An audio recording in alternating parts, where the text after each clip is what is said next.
The human mind is a vast, mysterious landscape, and the history of psychology reveals its deepest, most fascinating secrets. As we gently unravel the threads of the mind tonight, please take a quiet moment to like and subscribe for more relaxing journeys into knowledge. While we often think of psychology as a modern science, the term itself actually predates the field by several centuries, originating in the late 16th century rather than the 19th. It was the German scholastic philosopher Rudolf Goclenius who first published the term psychologia in 1590, combining the Greek word psyche, meaning butterfly, soul, or breath, with logia, meaning the study of. For a long time, the study of the mind was indistinguishable from philosophy and theology, wrapped up in questions about the immortality of the soul rather than the mechanics of behavior. It is beautiful to imagine that the original symbol for our complex mental state was the delicate, transforming butterfly, representing the breath of life that animates us. This ancient linguistic root suggests that long before we had MRI machines or cognitive behavioral therapy, humans were already deeply concerned with the ephemeral, fluttering nature of our inner worlds, trying to capture the essence of what makes us who we are. Long before the word existed, however, our ancestors were attempting to treat mental ailments with a procedure known as trephination, which is considered the oldest known surgical practice in human history. Dating back to the Stone Age, roughly 7,000 years ago, this process involved carefully scraping or drilling a hole into the human skull.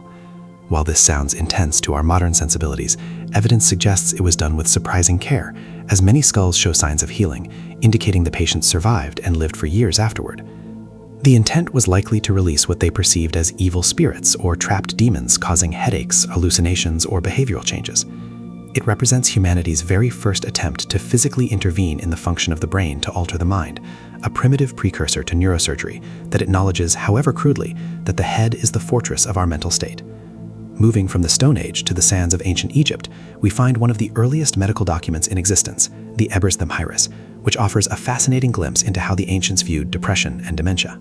Written around 1550 BC, this scroll contains a chapter originally titled The Book of Hearts. The Egyptians, like many ancient cultures, believed the heart, not the brain, was the seat of the soul and intellect, a belief that persisted for millennia.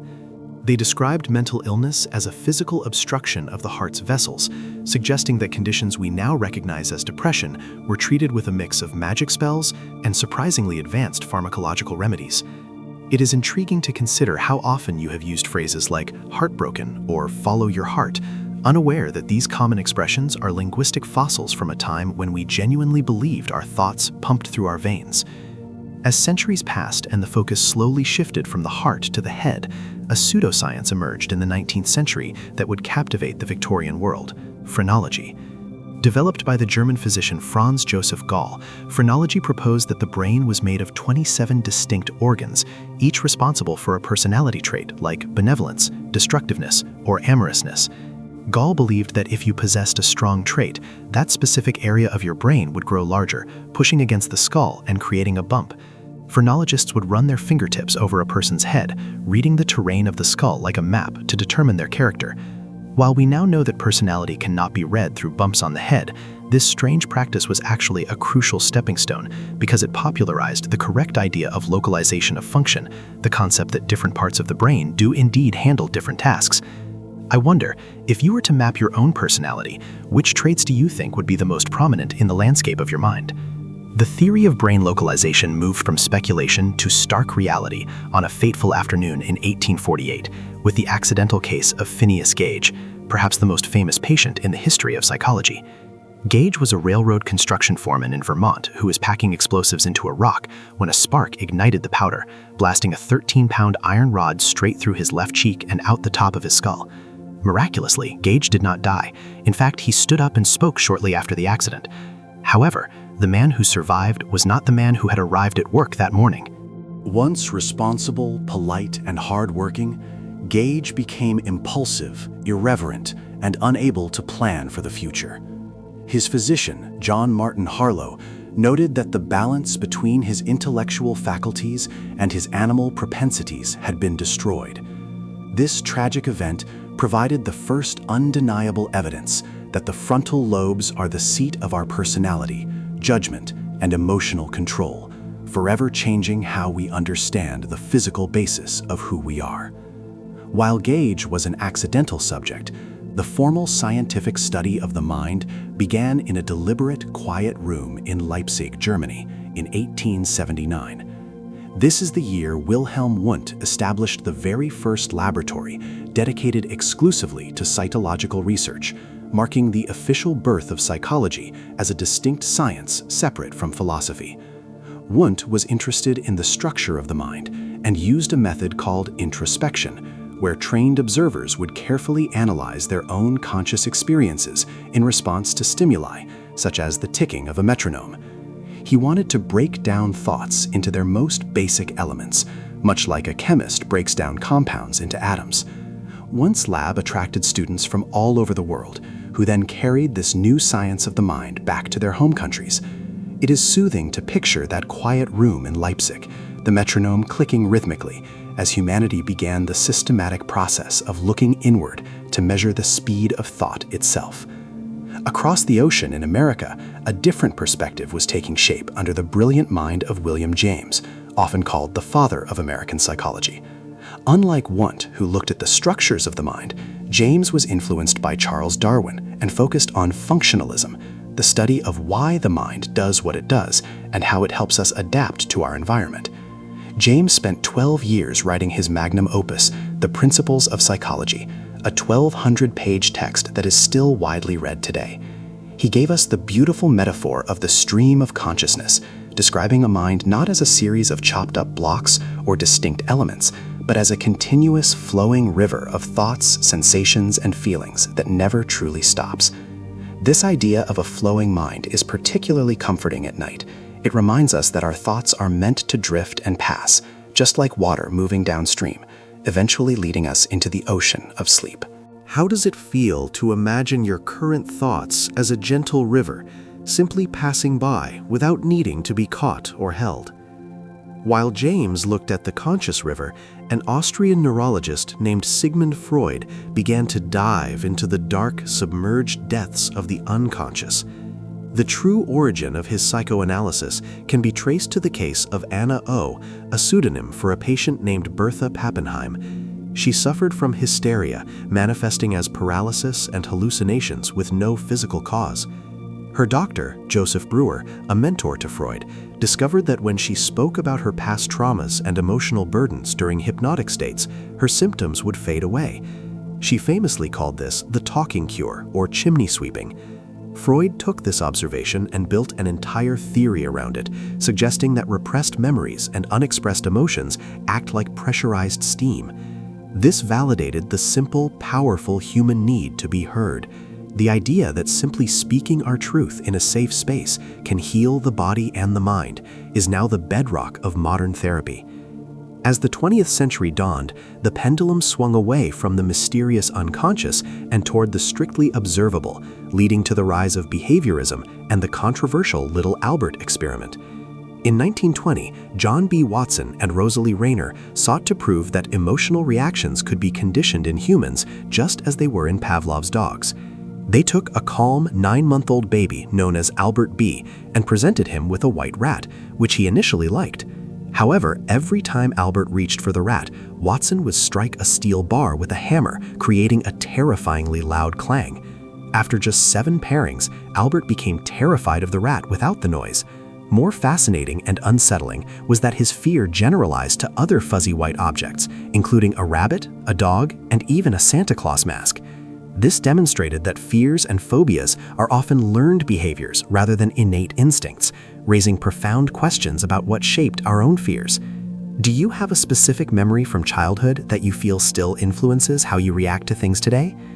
The history of psychology is not without its darker chapters, and perhaps the most infamous physical intervention of the 20th century is the lobotomy. Developed in the 1930s by Portuguese neurologist Egas Moniz, who actually won a Nobel Prize for it, the procedure was intended to treat severe mental illness by severing the connections in the prefrontal cortex. It was later popularized and streamlined in America by Walter Freeman, who developed the transorbital lobotomy, a procedure performed by inserting an instrument resembling an ice pick through the patient's eye socket to scramble the frontal lobes. It was quick, taking only minutes, and was often performed without a surgeon. While it calmed agitated patients, it often left them in a vegetative, zombie-like state, stripping them of their personality and complexity. It serves as a somber reminder of how fragile the self is and how important it is that we treat the landscape of the mind with gentleness and respect. As we close this chapter on the foundations of the mind, what are you most grateful for regarding your own ability to think and feel deeply? Consider for a moment how much you trust your own ears, assuming that what you hear is an accurate recording of the world around you. Yet the phenomenon known as the McGurk effect reveals that your auditory experience is essentially being rewritten by your eyes in real time. When you watch a video of a person saying the syllable ga, but the audio playing is actually the syllable ba, your brain encounters a conflict between the visual input of the mouth shape and the auditory frequency entering the ear. Rather than reporting a contradiction or choosing one sense over the other, your brain instantly fuses the two inputs into a new, hallucinated sound, often perceiving the syllable da, which is a fusion that does not exist in the source material at all. This illusion is incredibly robust, persisting even after you learn how it works, and even if you close your eyes to verify the true sound, proving that perception is not a passive reception of data, but an active, constructive process, where vision often bullies hearing into submission. It suggests that our daily conversations are heavily reliant on subconscious lip reading, and that the reality we perceive is a seamless, edited compromise negotiated between our competing senses. This reliance on a constructed reality rather than a photographic one is further exposed by the unsettling psychological phenomenon of change blindness, which demonstrates just how much of the world you are effectively hallucinating to save energy. In a famous study conducted at Harvard, an experimenter stopped pedestrians on a college campus to ask for directions, and while the stranger was looking at the map, two men carrying a large wooden door walked explicitly between them, briefly blocking the view. During that split-second interruption, the original experimenter was silently swapped out for a completely different person who was wearing different clothes, had a different height, and sounded different. Astonishingly, approximately 50% of the pedestrians did not notice the switch and continued giving directions to the new stranger as if nothing had happened. This reveals that the brain does not store a detailed image of the world, but rather a rough gist or summary, keeping only the information it deems immediately necessary for the task at hand, while discarding the rest of the details, leaving us blind to massive changes occurring right in front of our open eyes. While the brain often ignores what is actually there, it is equally proficient at seeing things that are not there, specifically through a psychological quirk called pareidolia, which causes us to perceive meaningful patterns, particularly human faces, in random chaos. This is why you might vividly see a man in the moon, a grimace in the folds of a curtain, or a smiling face in a wall outlet, a tendency driven by the fusiform face area in the temporal lobe, which is hardwired to detect facial features with extreme sensitivity. Evolutionary psychologists propose that this is a survival mechanism born from a better safe than sorry calculation.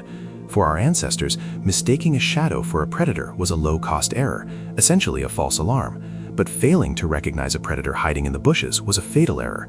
Therefore, the human mind evolved to be hyperactive in pattern detection, imposing order and familiarity onto the noise of the environment, ensuring that we never miss a set of eyes watching us, even if it means we occasionally have a conversation with a piece of burnt toast. This tendency for the brain to impose patterns onto reality can actually begin to rewrite our dreams and waking thoughts through a phenomenon known as the Tetris effect, named after the famous block stacking game, but applicable to any repetitive, visually engaging task. When people devote significant time to an activity like Tetris, gardening, or even coding, the specific neural pathways used for that task become hypersensitized, causing the pattern recognition systems to misfire even when the activity has stopped. People report seeing falling blocks behind their eyelids as they drift off to sleep, or mentally rearranging grocery store items into perfect geometric fits, illustrating that our cognitive perception is plastic and continues to process phantom inputs long after the stimulus is removed. Interestingly, this effect has been utilized therapeutically. Researchers have found that playing Tetris shortly after a traumatic event can occupy the brain's visuospatial processing center, the mind's eye, essentially blocking the consolidation of traumatic visual flashbacks, thereby reducing the severity of PTSD symptoms by hijacking the very mechanism that usually haunts us with repetitive thoughts. For some individuals, the boundaries between the senses are not just permeable, but completely dissolved, resulting in the rare and beautiful condition known as synesthesia, where the stimulation of one sensory pathway leads to automatic, involuntary experiences in a second sensory pathway. While there are many forms, grapheme color synesthesia is among the most common, where specific letters or numbers are inherently colored. For a synesthete, the letter A might always be a vivid crimson red, while S is a cool, shimmering silver, not as a memory or association, but as a direct perceptual reality. This condition provides insight into the infant brain, as one theory, the neonatal synesthesia hypothesis, suggests that we are all born with highly connected brains where sights and sounds are blended, and that typical development involves pruning these connections to segregate the senses. In this view, synesthesia is not an abnormality added to the brain, but a remnant of a primordial, interconnected state of consciousness that most of us lost as we matured, leaving synesthetes with a much richer, albeit sometimes overwhelming, multisensory tapestry of the world. The limitations of our conscious awareness are dramatically highlighted by the concept of inattentional blindness, which proves that looking at something is fundamentally different from seeing it. The most famous demonstration of this involves a video where viewers are asked to count the number of times players in white shirts pass a basketball, a task that requires focused attention. During the video, a person in a full-body gorilla suit walks calmly into the center of the frame, thumps their chest, and walks off, remaining on screen for 9 seconds, yet nearly half of all viewers fail to see the gorilla entirely because their attention is narrowed to the basketball. This phenomenon reveals that attention is a limited resource, acting like a spotlight in a dark room.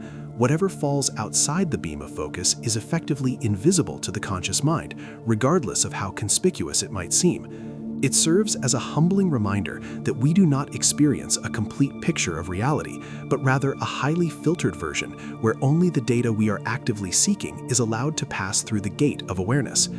This filtering process also applies to language and meaning through a curious phenomenon called semantic saturation, which you have likely experienced when repeating a common word like spoon or drawer over and over again until it suddenly sounds like meaningless noise.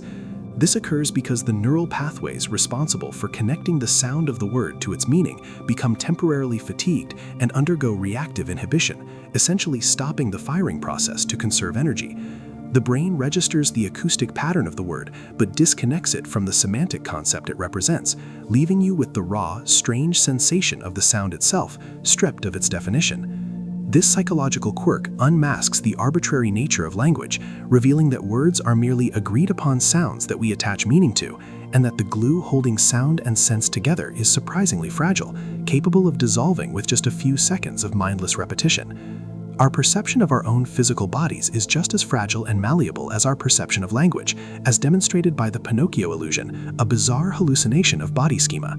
If a person is blindfolded and has their biceps stimulated with a vibrator while they touch their nose with their fingers, the vibration confuses the muscle spindles, sensory receptors that tell the brain how extended a muscle is, tricking the brain into thinking the arm is extending away from the face. However, because the fingers are still tactilely sensing the nose, the brain is faced with a logical impossibility. The arm is moving away, but the hand is still touching the nose.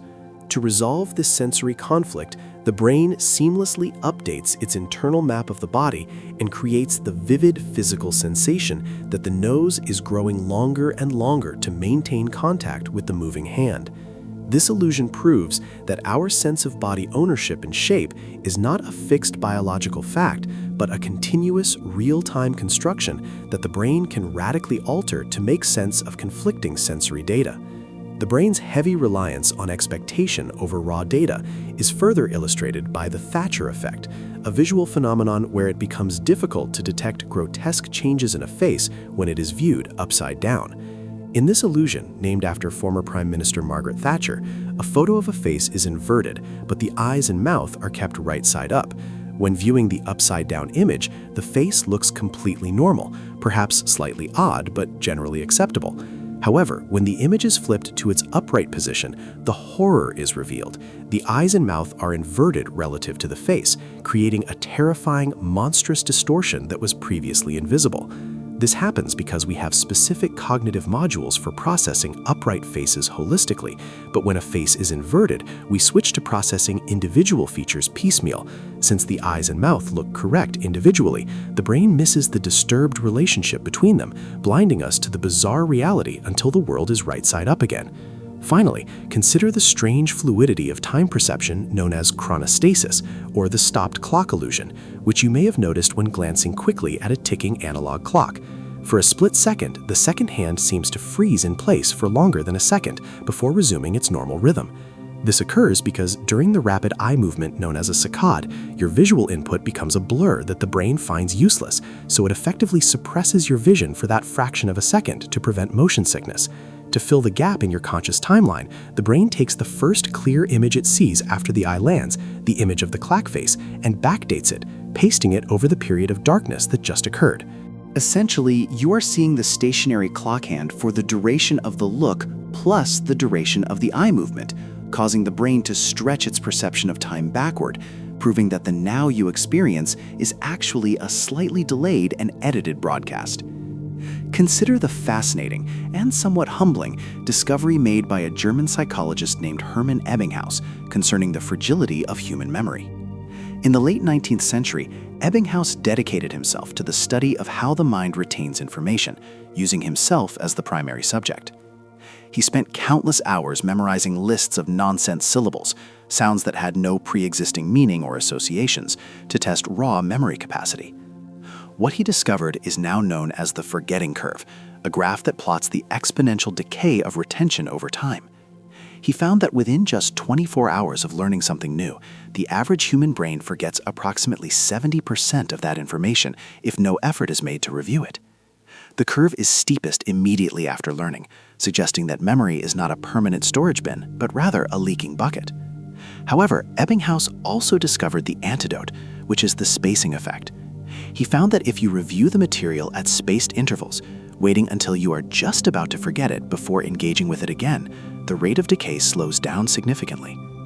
This reveals that the brain prioritizes efficiency, ruthlessly pruning away information it deems unnecessary, preserving only that which is repeatedly signaled as vital through the passage of time. This ruthless efficiency of the brain is deeply tied to the environment in which you learn, a phenomenon famously demonstrated in what is often called the scuba diver study. In the 1970s, researchers Godden and Baddeley conducted a unique experiment to test context-dependent memory. They asked deep-sea divers to memorize a list of words. One group learned the words while sitting comfortably on dry land, while the other group learned the list while fully submerged underwater, breathing through scuba gear. Later, they tested the divers' recall in both environments. The results were striking. The divers who learned underwater recalled the words significantly better when they were back underwater than when they were on dry land. Conversely, those who learned on the beach performed far better when tested on the beach. This suggests that memory is not just an internal recording of facts, it is inextricably bound to the external world. The brain encodes the sights, sounds, smells, and even the physical sensations of the environment alongside the information itself. These environmental cues act as invisible keys. When you return to the same physical context, those keys unlock the neural pathways, making the memories far easier to retrieve, which explains why walking into your childhood home can suddenly flood you with memories you thought were long gone. The mind's preference for context is matched by its peculiar obsession with the incomplete, a quirk known as the Zeigarnik effect. This psychological principle is named after Bluma Zeigarnik, a Russian psychologist who, while sitting in a busy restaurant in Vienna, noticed something peculiar about the waiters. The staff seemed to have an almost supernatural ability to remember complex orders for large tables without writing anything down. However, the moment the bill was paid and the transaction was complete, the waiters instantly forgot what the customers had ordered. Zeigarnik hypothesized that the brain enters a state of underlying cognitive tension when a task is unfinished. This tension keeps the information active and accessible, sitting at the forefront of your working memory. Once the task is finished, or the loop is closed, the mental tension is released, and the information is promptly discarded to clear space for new tasks. This is the psychological engine behind cliffhangers in television shows or serial novels. By leaving the narrative unresolved, the storytellers create a cognitive itch that your brain is desperate to scratch, ensuring the details of the plot stick in your mind far more tenaciously than if the story had concluded neatly. While we often trust our minds to hold on to these details, research by psychologist Elizabeth Loftus has famously shattered the illusion that memory is like a video recording that can be played back accurately. Instead, psychology now understands memory as reconstructive, meaning that every time you recall a past event, you are essentially rebuilding it from scratch, drawing on fragmented data and filling in the gaps with current knowledge, beliefs, and suggestions. In a landmark study, Loftus showed participants a video of a car accident. Later, she asked them to estimate how fast the cars were going. The phrasing of the question fundamentally altered the memory. When she asked how fast the cars were going when they smashed into each other, participants estimated much higher speeds and even remembered seeing broken glass on the ground, glass that was never actually there. When she used the word hit instead of smashed, the speed estimates were lower and no glass was recalled. This demonstrates how easily the human mind can be contaminated by external suggestions, effectively editing the past to fit the present narrative, leaving us with vivid, emotional memories that feel completely real, but may be entirely fabricated. This process of editing and saving memories doesn't happen while you are awake, but rather while you drift through the mysterious realms of sleep. This brings us to a specific neurological event known as a sleep spindle. If you were to look at an EEG reading of a sleeping brain, specifically during stage 2 non-REM sleep, you would see sudden, rapid bursts of brainwave activity that look like tight coils or spindles on the graph. These bursts are the physical signature of your brain transferring information from the hippocampus, the temporary storage area for new memories, to the neocortex, which acts as the hard drive for long-term storage. It is during these quiet hours of the night that the brain replays the day's learning at high speed, solidifying the neural connections. Without these sleep spindles, the memories of the day would remain fragile and easily overwritten. It is fascinating to consider that while your conscious mind is resting, your biological machinery is fiercely active, weaving the tapestry of your identity. I wonder, as you lie here relaxing, if you have ever woken up with a sudden clarity about a problem that baffled you the day before, or perhaps a vivid memory you hadn't thought of in years, a quiet gift from your brain's nocturnal work. The way we strengthen these connections while awake is often counterintuitive, leading to a phenomenon known as the testing effect. Many people believe that the best way to learn is to reread material or listen to it passively over and over again, allowing it to wash over them. However, psychology proves that this creates a dangerous illusion of competence. You recognize the material, so you think you know it, but you have not actually built the pathway to retrieve it. True memory durability comes not from putting information in, but from the struggle of pulling it out. When you force yourself to recall a fact without looking at the source, the mental struggle you feel is the sensation of the neural pathway thickening and becoming more robust. It is similar to a path through a dense forest. Walking the path creates a trail, but looking at a map of the forest does nothing to clear the way. This is why self-testing is vastly superior to restudying. The brain requires the friction of retrieval to signal that this specific piece of information is worth keeping for the long haul, effectively telling your biological hard drive that this data is high priority. Even when we think a memory is high priority because of an intense emotional shock, the brain can still deceive us, a concept known as flashbulb memory. People often believe that they have perfectly accurate, photograph-like memories of where they were and what they were doing during major historical tragedies or personal traumas.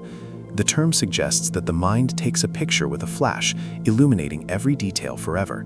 However, studies following events like the Challenger explosion or the September 11th attacks have shown that while our confidence in these memories remains extremely high over the years, the accuracy degrades just as much as mundane memories. We might vividly see ourselves in a specific room wearing a specific shirt when hearing the news, but years later, that narrative often shifts without us realizing it. The emotion preserves the feeling of the moment with incredible fidelity, but the factual details, who we were with, what time it was, what we were wearing, are subject to the same decay and reconstruction as a memory of what we had for breakfast last Tuesday. The vividness is a marker of emotional importance, not historical truth.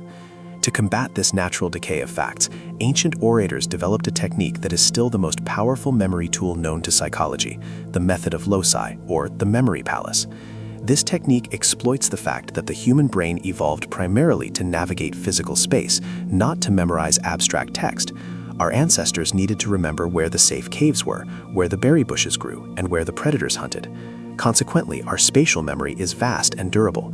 The method of loci involves visualizing a familiar physical location, such as your own home, and placing the items you want to remember in specific spots along a walking route. To recall the information, you simply close your eyes and mentally walk through your house. Because the brain is naturally adept at spatial navigation, it can retrieve these placed images with startling ease. Psychological scans of memory champions, people who can memorize thousands of digits of pi or shuffled decks of cards, show that they are not using the logic centers of their brains, but rather the regions associated with visual processing and spatial navigation, effectively hacking their evolutionary hardware to perform modern cognitive feats. There is, however, a period of your life that no amount of technique can help you retrieve, a phenomenon called infantile amnesia. It is a universal human experience that we cannot remember the events of our infancy or early toddlerhood, typically anything before the age of 3 or 4. For a long time, psychologists thought this was because children simply couldn't form memories, but we now know that young children have robust memories for recent events. The leading theory for why these early years vanish is actually the result of rapid brain growth, specifically neurogenesis. During infancy, the hippocampus, the region responsible for cataloging memories, is generating new neurons at an explosive rate. This intense growth rearranges the existing connections, effectively overwriting the maps to the memories stored there. It is as if the brain is renovating the library so extensively that the index cards for the oldest books are lost in the construction dust. Additionally, because we lack language at that age, we cannot encode these memories in a narrative format, leaving them as raw, inaccessible sensory impressions rather than retrievable stories. The accessibility of our stories is also heavily dictated by our current mood, a principle known as state-dependent memory. Just as the physical environment acts as a cue for memory, your internal emotional landscape serves as a powerful filter. When you are happy, your brain finds it incredibly easy to access other happy memories, reinforcing your good mood. Conversely, and perhaps more insidiously, when you are sad or anxious, your brain preferentially retrieves other sad or anxious memories, making it physically difficult to recall times when you were happy or confident. The biochemical state of your brain acts like a search engine that only looks for results matching your current query. This explains why a bad day can make you feel like your entire life has been difficult, or why a moment of joy can make the past seem golden. The neural networks associated with a specific emotion are primed and ready to fire, creating a self-perpetuating loop where the memory validates the mood and the mood resurrects the memory, demonstrating that our past is always viewed through the lens of our present feeling. One of the most profound paradoxes regarding our pursuit of satisfaction is known as the hedonic treadmill, a concept that explains why achieving our biggest goals rarely leads to permanent changes in our baseline happiness. Psychologists Brickman and Campbell originally described this phenomenon, observing that humans possess a remarkable, almost homeostatic ability to adapt to both positive and negative life events. When you receive a significant promotion, buy a new home, or even win a lottery, your brain releases a surge of euphoria, but this state is temporary. Over time, your expectations rise in tandem with your new circumstances, and your level of happiness inevitably reverts to its original set point, much like a person walking on a treadmill who remains in the same place despite moving forward. This adaptation serves an evolutionary purpose, preventing us from becoming complacent so that we are always motivated to seek the next improvement. Yet it also explains the vague sense of emptiness that can follow a major accomplishment. Understanding this cycle can be deeply liberating, as it suggests that true contentment does not lie in the permanent acquisition of external rewards, but in the day-to-day engagement with life itself. This fleeting nature of external rewards leads us to a fascinating quirk of human motivation known as the over-justification effect, which suggests that rewards can sometimes be the enemy of passion. While we often assume that offering money or praise will increase a person's desire to perform a task, psychological research reveals that if you are already intrinsically motivated to do something, meaning you do it simply because you enjoy it, adding an external reward can actually diminish your interest. In classic studies involving children who love to draw, researchers found that those who were promised a good player certificate for drawing spend significantly less time drawing later on compared to those who received no reward at all. The introduction of the external prize caused the children to shift their perception of why they were drawing. The activity transformed from a joyful form of play into a transactional job done for compensation. This psychological shift reminds us that preserving the purity of our hobbies and personal interests, protecting them from the pressure of monetization or performance, is essential for maintaining the soulful energy that fuels our creativity. The relationship between pressure and performance is further illuminated by the Yerkes-Dodson law, a principle that challenges the assumption that stress is always detrimental to our abilities. Proposed by psychologists Robert Yerkes and John Dodson over a century ago, this law dictates that performance increases with physiological or mental arousal, but only up to a specific point. Imagine a bell curve. At the low end, where you are bored or drowsy, your performance suffers because there is insufficient engagement to focus your attention. As arousal and alertness increase, you enter a zone of optimal performance where you feel energized and sharp. However, if the pressure continues to rise beyond that peak, performance drops off sharply as anxiety takes over. Crucially, the shape of this curve changes depending on the task. For simple, repetitive tasks, higher levels of arousal can actually be helpful, but for complex, creative, or unfamiliar tasks, like falling asleep or solving a riddle, lower levels of arousal are required. This explains why trying too hard to relax often backfires, as the effort itself pushes you out of that delicate, low arousal state necessary for rest. When the balance between our skill level and the challenge at hand is perfectly struck, we may enter a psychological state known as flow. Coined by psychologist Mihaly Csikszentmihalyi, flow is often described as being in the zone, a mental state of operation in which a person performing an activity is fully immersed in a feeling of energized focus, full involvement, and enjoyment. During flow, the brain's processing changes remarkably. The prefrontal cortex, which is responsible for self-monitoring and doubt, temporarily downregulates. This creates a rare form of consciousness where the ego falls away, and the concept of time becomes distorted. Hours can feel like minutes. It is a state of active rest for the self-conscious mind.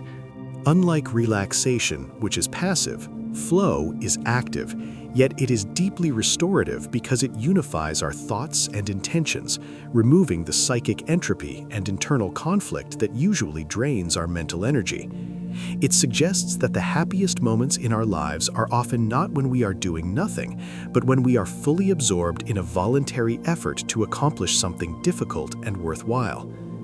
The experience of emotion itself is a subject of intense debate, leading to the counterintuitive James Lange theory of emotion, which proposes that we do not cry because we are sad, but rather we are sad because we cry. Proposed independently by William James and Carl Lange, this physiological view suggests that emotions are actually the mind's interpretation of physical reactions to stimuli. For instance, if you were to encounter a bear in the woods, your heart would begin to race and your palms would sweat. According to this theory, you do not consciously think, "I am afraid," and then initiate the physical response. Instead, your brain perceives the racing heart and trembling limbs, and then labels that collection of physical sensations as fear. This reverses our common understanding of cause and effect, implying that the body leads the mind. While modern psychology sees the process as more of a complex feedback loop, the core insight remains powerful. Changing your physical state, slowing your breathing, relaxing your muscles, can directly signal to your brain that it is time to feel calm, essentially hacking the emotional system from the outside in. Building on the idea that the body dictates the mind's emotional state, psychologists have explored the facial feedback hypothesis, which suggests that the simple act of arranging your facial muscles can trigger the corresponding feeling. In various experiments, participants who were asked to hold a pen between their teeth, a mechanical action that forces the face into a smile, reported finding cartoons funnier and feeling more pleasant than those who held the pen between their lips, which forces a pout. This indicates that your brain is constantly monitoring your facial expressions to understand how you are feeling. The neural pathways between the facial muscles and the emotional centers of the brain are a two-way street. Just as happiness causes a smile, the muscular contraction of a smile can encourage the release of neurotransmitters associated with happiness. It implies that we have a tangible tool for emotional regulation right under our noses, and that sometimes the physical act of softening one's expression can initiate a genuine softening of internal tension. The brain's reliance on physical signals can sometimes lead to confusion, a phenomenon famously demonstrated in the Capilano suspension bridge study, which illustrated the misattribution of arousal. In this experiment, men walked across either a terrifying, swaying suspension bridge suspended high over a canyon, or a sturdy, low bridge. At the end of the bridge, they were met by a researcher who asked them to fill out a questionnaire and gave them a phone number. The men who crossed the starry bridge were significantly more likely to call the researcher later, mistaking the adrenaline and pounding heart caused by the fear of heights for the physical symptoms of romantic attraction. The mind, searching for an explanation for its racing heart, latched onto the most plausible social cue available. This reveals how ambiguous our internal states can be. Anxiety, excitement, and attraction share very similar physiological signatures, and the label we apply to that energy often depends entirely on the context we find ourselves in at that moment. When we feel we have lost the ability to influence our context, however, we risk falling into a state known as learned helplessness. This concept was identified by Martin Seligman, who observed that when living beings are subjected to difficult situations they cannot control or escape, they eventually stop trying, even when an opportunity for escape is later presented. They learn that their actions have no effect on the outcome, and this belief becomes a barrier to future motivation. A person might fail a math test repeatedly and eventually decide they are just bad at math, ceasing to study even when a new, better teacher arrives. The lack of control creates a passivity that mimics depression. However, the antidote to this is equally powerful: learned optimism. By consciously recognizing small areas where we do have agency and achieving minor successes, we can retrain the brain to perceive a link between effort and outcome, slowly rebuilding the psychological momentum needed to navigate the world. Our motivation is also heavily influenced by the state of completion of our tasks, a quirk known as the Zeigarnik effect. Named after Russian psychologist Bluma Zeigarnik, who noticed that waiters in a cafe could remember complex orders perfectly while the tables were still being served, but forgot them almost instantly once the bill was paid. She deduced that the human mind hates unfinished business. It keeps uncompleted tasks in a state of active mental tension, like an open tab on a computer, consuming cognitive resources until the loop is closed. This is often why we lie awake at night ruminating on things we didn't finish during the day. The brain is trying to prompt us to complete the pattern. A psychological hack to combat this nighttime restlessness is to simply write down the unfinished tasks. By externalizing the task onto paper, the brain is often satisfied that the matter has been handled for the time being, allowing the tension to dissipate so that sleep can arrive. Finally, our ability to manage these complex motivations and feelings relies heavily on a skill called emotional granularity. Research by psychologist Lisa Feldman Barrett suggests that while many people describe their feelings in broad, general terms like "I feel bad" or "I feel good," those with high emotional granularity can distinguish between subtle nuances, identifying the specific difference between feeling lethargic, disappointed, anxious, or lonely. This is not just a vocabulary exercise. The ability to name an emotion with precision allows the brain to construct a more specific response to it. If you simply feel bad, the brain issues a generic stress response. If you identify that you feel overwhelmed, the brain knows to seek rest or prioritization. By refining the language we use to describe our inner world, we give ourselves a higher resolution map of our own psychology, turning vague, shadowy moods into manageable, understandable experiences that we can navigate with grace. One of the most profound milestones in the human journey is the precise moment a mind realizes that it exists as a separate entity from the rest of the world. This dawning of self-awareness is beautifully illustrated by a classic psychological experiment known as the mirror test or the rouge test. In this gentle assessment, a researcher surreptitiously places a small dot of red rouge on a child's nose or forehead while they are distracted, and then places them in front of a mirror. Before the age of roughly 18 months, a baby will stare at the reflection and likely treat the image as another child, perhaps smiling at it or looking behind the glass to find the playmate. But something shifts dramatically around that 1.5 year mark. A toddler who has developed self-recognition will look in the mirror, see the red mark, and immediately reach up to touch their own face, not the glass. This simple gesture signals a massive cognitive leap, the understanding that the image is me. It is the birth of the conceptual self, the foundation upon which all autobiography, pride, shame, and identity will eventually be built, turning a biological organism into a psychological individual. This emergence of the self sits atop a mysterious void in our personal histories, known as infantile amnesia. It is a curious paradox that we learn more in our first 2 years of life than at perhaps any other time, mastering gravity, language, motor skills, and social cues, yet we retain almost no conscious memories of these events. For decades, psychologists believed this was because babies simply couldn't form memories, but we now know that infants have robust memories for faces, routines, and objects. The current leading theory for this amnesia involves the hippocampus, the brain's printer for episodic memory.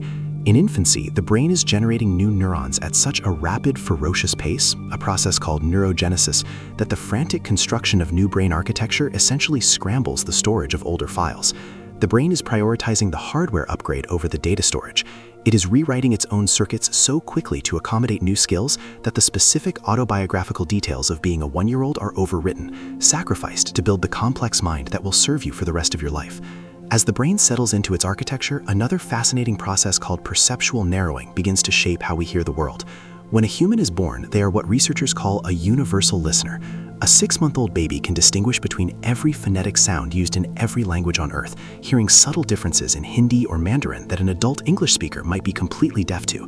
However, to become fluent and efficient in their native tongue, the brain must prune away the unnecessary ability to hear irrelevant sounds. By the time a child reaches their first birthday, they have lost this universal sensitivity, having specialized only in the sounds they hear daily. This is not a decline in ability, but a crucial sharpening of focus. It explains why learning a second language later in life is so difficult. Your brain has effectively deleted the software required to hear the nuances of those foreign sounds, having decided long ago that they were just background noise in the story of your life. This learning process is not just auditory, but deeply emotional, as demonstrated by the famous visual cliff experiments. Psychologists created a table with a plexiglass top. On one side, an opaque checkerboard pattern sat just under the glass, while on the other, the pattern dropped several feet down, creating the illusion of a sudden, dangerous drop-off. When placed on the shallow side, infants who had just started crawling would hesitate at the edge of the illusionary cliff. What the researchers found was that the infant's decision to cross wasn't based solely on their own perception of depth, but on social referencing. If the mother stood on the other side looking fearful, the baby would not cross. But if the mother offered a warm, encouraging smile, the baby would trust her over their own eyes and crawl across the dangerous glass. This reveals that from a very young age, we do not navigate the world alone. We use the emotional expressions of those we love to calibrate our own sense of safety and reality. By the age of 4, this social understanding takes a quantum leap with the development of theory of mind. This is the psychological realization that other people have thoughts, beliefs, and knowledge that are different from your own. Before this developmental milestone, a child assumes that what they know, everyone knows. Psychologists test this with the Sally Ann task. A child watches a puppet named Sally hide a marble in a basket and then leave the room. While Sally is gone, the puppet Ann moves the marble to a box. When asked, where will Sally look for her marble, a 3-year-old will usually say the box because they know that's where it is. But a 4- or 5-year-old understands that Sally thinks it's still in the basket. This ability to hold a false belief in mind, to understand that someone else can be mistaken, is the bedrock of sophisticated human interaction, allowing for empathy, storytelling, and the complex social dance of understanding perspectives other than our own. As childhood gives way to adolescence, the brain undergoes a remodeling project as extensive as the one in infancy, often described as a mismatch in maturation. During the teenage years, the limbic system, the emotional, reward-seeking part of the brain, matures much faster than the prefrontal cortex, which is responsible for impulse control and long-term planning. It is like equipping a car with a high-performance engine, but generic brakes. This developmental gap explains why adolescents are biologically prone to risk-taking and high emotional sensitivity. Their brains are wired to seek novelty and social approval from peers with intense urgency, while the neural circuitry that says, maybe this is a bad idea, is still under construction. This is not a flaw, but an evolutionary feature. This drive for exploration and peer bonding is what historically pushed young humans to leave the safety of the nest, find new partners, and survive independently, ensuring the continuation of the species. This intense period of youth leaves a permanent mark on our memory through a phenomenon known as the reminiscence bump. If you ask a 70-year-old to recount their most vivid memories or list their favorite songs, movies, and world events, they will disproportionately choose items from when they were between the ages of 15 and 25. Psychologists believe this is not just because memory is sharper then, but because that is the era of identity formation. The music you listen to during your first heartbreak, the car you drive when you first feel freedom, and the friends you make at university become woven into the narrative of who you are. These memories are encoded with a special self-defining tag in the brain's library. It is why the music of your youth will likely always sound better to you than anything released today, not because the quality is different, but because those songs are the soundtrack to the construction of your very soul. As we move past this bump and into adulthood, our intelligence does not simply plateau or decline, but rather transforms. Psychologists distinguish between fluid intelligence, the ability to solve new problems, think quickly, and process information rapidly, and crystallized intelligence, which is the accumulation of knowledge, vocabulary, and experience. While fluid intelligence tends to peak in our 20s and slowly taper off, crystallized intelligence continues to climb well into our 60s and 70s. This is the psychological basis for wisdom. An older brain may process a single distinct fact slightly slower than a young brain, but it has a vastly larger web of connections to draw upon. It can recognize patterns that a younger mind cannot see because the older mind has seen the loop of history play out before. It is a shift from raw processing power to deep pattern recognition expertise. This accumulation of wisdom brings with it a surprising emotional trajectory known as the U-bend of happiness. Cultural stereotypes often paint aging as a time of sadness or decline, but large-scale psychological data reveals the opposite. On average, self-reported life satisfaction tends to be high in youth, dips to its lowest point during the middle-age years, the midlife crisis era of maximum responsibility and stress, and then begins to rise steadily again in our 50s, often peaking in our 70s and 80s. Older adults frequently report higher levels of contentment and lower levels of stress and anger than people in their 20s. Having survived the trials of establishing a career and raising a family, the aging mind often masters emotional regulation, focusing on gratitude and letting go of the trivial anxieties that plague the first half of life. This emotional rise in later life is explained by a theory called socio-emotional selectivity. The theory posits that our goals are driven by our perception of time. When we are young and perceive our future as open-ended, we prioritize gathering information and expanding our networks, often tolerating unpleasant people or stressful situations for the sake of future gain. However, as we age and realize that time is finite, our motivation shifts. We naturally begin to prune our social circles, investing our energy only in the relationships that are most meaningful and emotionally satisfying. We stop trying to impress strangers and start savoring the present moment with those we love. This isn't a shrinking of the world, but a distillation of it, a psychological refinement that allows us to find deeper joy in the here and now, proving that the final chapters of human development can be among the most serene and fulfilling of all. One of the most profound discoveries in social psychology reveals how the presence of others can paralyze our ability to act, a phenomenon famously known as the bystander effect. While we might like to believe that a crowd guarantees safety, research by psychologists Bibb Latané and John Darley suggests that the more people who witness an emergency, the less likely any single individual is to help. This was starkly illustrated in a classic experiment where participants were placed in separate rooms to discuss personal problems over an intercom.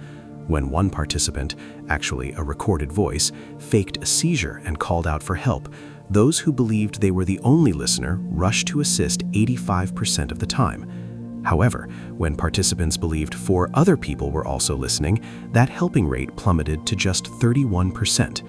This isn't necessarily because people are uncaring, rather it is due to a diffusion of responsibility.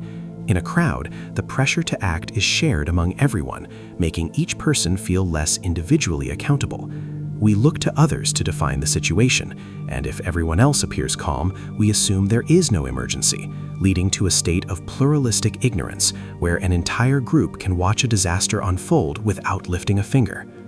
This reliance on others to interpret reality often stems from our own egocentric bias, which leads to the spotlight effect, the tendency to drastically overestimate how much other people notice our appearance and behavior. We walk through life feeling as though we are on a stage with a spotlight following our every move, assuming that everyone notices our bad hair day or a small stain on our shirt. In a clever study demonstrating this, researchers asked university students to wear an embarrassing t-shirt featuring the singer Barry Manilow and then walk into a room full of peers.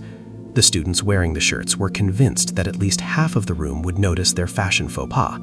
In reality, less than a quarter of the people even noticed. We are the center of our own universes, and because we are so hyper-aware of ourselves, we assume everyone else is too. But the truth is much more liberating. Most people are far too consumed with their own internal spotlights, worrying about how they appear to you, to pay much attention to that embarrassing thing you said or wore. When we do come together in groups, the desire for harmony can sometimes override our common sense, leading to a dangerous psychological trap known as groupthink. Coined by psychologist Irving Janis, this phenomenon occurs when a group of smart, well-intentioned people makes irrational or disastrous decisions because the drive for consensus suppresses dissent. In high-stakes situations, group members often censor their own doubts to avoid rocking the boat, creating an illusion of invulnerability and moral superiority. This was identified as a key factor in historical blunders like the Bay of Pigs invasion and the Challenger space shuttle disaster. In these cases, even when experts had valid concerns, the pressure to conform to the group's perceived plan silenced them. The group begins to rationalize away warnings and stereotype outsiders, creating a closed feedback loop where reality is ignored in favor of maintaining the comfort of agreement. It reveals that the most cohesive groups are often the most vulnerable to catastrophic errors, simply because they prioritize getting along over getting it right. Just as groups can cloud our judgment, they can also sap our individual effort, a phenomenon famously identified as social loafing. This was first observed by a French agricultural engineer named Max Ringelmann in the early 20th century. He noticed that when men pulled on a rope alone, they exerted a certain amount of force, but when they pulled as a group, the collective force was significantly less than the sum of their individual potential. In fact, the more people he added to the rope, the less effort each individual contributed. This isn't just about laziness, it is a subconscious adjustment. When we work alone, our output is clearly identifiable, and we feel fully responsible for the outcome. But in a group, our individual contribution gets lost in the crowd, leading to a reduction in motivation. Interestingly, this effect isn't universal. Studies have shown that in collectivist cultures, where the group success is prized over individual glory, people sometimes work harder in groups, a phenomenon known as social striving, suggesting that our culture deeply shapes how we engage with others. Have you ever noticed how your own behavior shifts when you are in a crowd? Or perhaps how you feel differently about someone after you've helped them? This leads us to a fascinating, counterintuitive quirk of human relationships, known as the Ben Franklin effect. Conventional wisdom suggests that we do favors for people because we like them, but psychology suggests the reverse is also true. We come to like people because we do favors for them. Benjamin Franklin famously used this tactic to win over a rival legislator who had been cold towards him. Instead of trying to flatter the man, Franklin asked to borrow a rare book from his library. The rival obliged, and after returning the book with a note of thanks, the man became exceedingly warm and they remained friends for life. The psychological mechanism behind this is cognitive dissonance. Our brains crave consistency. If we do a favor for someone we dislike, it creates mental discomfort. To resolve this, our brain unconsciously updates our attitude, reasoning that if we did something nice for this person, we must actually like them. It is a subtle reminder that actions often precede feelings, and we can sometimes trick ourselves into affection through acts of service. The psychology of persuasion takes this concept of sequence even further with a strategy known as the door-in-the-face technique. This method relies on the power of reciprocal concessions.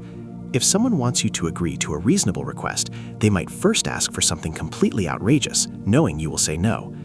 In a classic study by Robert Cialdini, researchers posed as youth counseling program representatives and asked college students if they would commit to chaperoning juvenile delinquents on a zoo trip for 2 hours a week for a minimum of 2 years. Unsurprisingly, everyone refused this massive commitment. However, when the researchers then followed up with a smaller request, would you just chaperone them for a single 2-hour trip to the zoo? Compliance skyrocketed. Students who heard the extreme request first were 3 times more likely to agree to the zoo trip than those who were just asked directly. By retreating from the large request to the small one, the requester appears to be making a concession, and the social pressure of reciprocity makes us feel obligated to meet them halfway.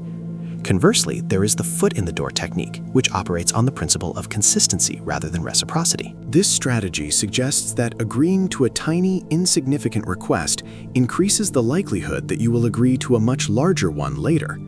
In a seminal study from the 1960s, researchers Jonathan Friedman and Scott Fraser asked homeowners to place a large, unattractive sign in their front yards that read, "Drive carefully." Most people refused. However, a different group of homeowners was first asked to display a tiny 3-inch sticker in their window promoting safe driving. Almost everyone agreed to this small gesture. 2 weeks later, when these same people were asked to put up the massive billboard on their lawn, an incredible 76% agreed. By accepting the first small request, the homeowners had subtly shifted their self-perception, seeing themselves as the kind of public-spirited citizens who care about road safety. When the larger request came, they complied to stay consistent with that new identity, proving that big changes often start with the smallest of yeses. When we lose our sense of individual identity entirely, however, we enter the darker territory of de-individuation. This is the psychological state where immersion in a group causes people to lose their self-awareness and personal restraints, often leading to impulsive or deviant behavior. It explains why otherwise mild-mannered individuals might participate in riots or aggressive internet mobbing. The cloak of anonymity is key here. In one telling experiment involving Halloween trick-or-treaters, researchers placed a bowl of candy in a house entrance and told children to take only one piece. The researcher then left the room. The study found that children who were in a group and wearing masks that hid their faces were far more likely to steal extra candy than children who arrived alone or were not wearing masks. When we feel anonymous and part of a larger mass, the usual social norms that govern our behavior dissolve, and we act on impulses we would normally suppress, feeling that the group, not the self, is responsible for the action. Our judgments of others are further clouded by the halo effect, a cognitive bias where one positive trait in a person influences our perception of their other unrelated traits. The most common form of this is the "what is beautiful is good" stereotype. Extensive research has shown that physically attractive people are consistently perceived as being smarter, kinder, healthier, and more competent, even when there is zero evidence to support these assumptions. This bias has real-world consequences, particularly in the legal system, where attractive defendants have been shown to receive lighter sentences than their less attractive counterparts for similar crimes. It works in reverse, too. If someone is successful or wealthy, we often assume they must also be ethical or wise. Our brains prefer a coherent picture of the world, so we gloss over contradictions, allowing a single glowing attribute to cast a halo that blinds us to the complexity of the whole person. This tendency to categorize and judge happens almost instantly, a fact demonstrated by the concept of the minimal group paradigm. Psychologist Henri Tajfel sought to understand the roots of prejudice and discovered that humans will discriminate against others based on the most trivial distinctions imaginable. In his experiments, he divided boys into 2 groups based on meaningless criteria, such as whether they preferred a painting by Klee or Kandinsky, or even based on a random coin toss. Despite never meeting the other members of their group and having nothing to gain personally, the boys consistently allocated more rewards to members of their own arbitrary group and penalized the other group. This revealed that we don't need history, war, or deep ideological differences to form an us versus them mentality. The mere act of categorization is enough to trigger in-group favoritism, suggesting that the instinct to divide the world into tribes is hardwired into our social cognition, waiting to be triggered by the slightest distinction. When psychologists attempt to map the vast landscape of the human personality, they often turn to the most scientifically validated model we have, known as the Big Five or the 5-factor model.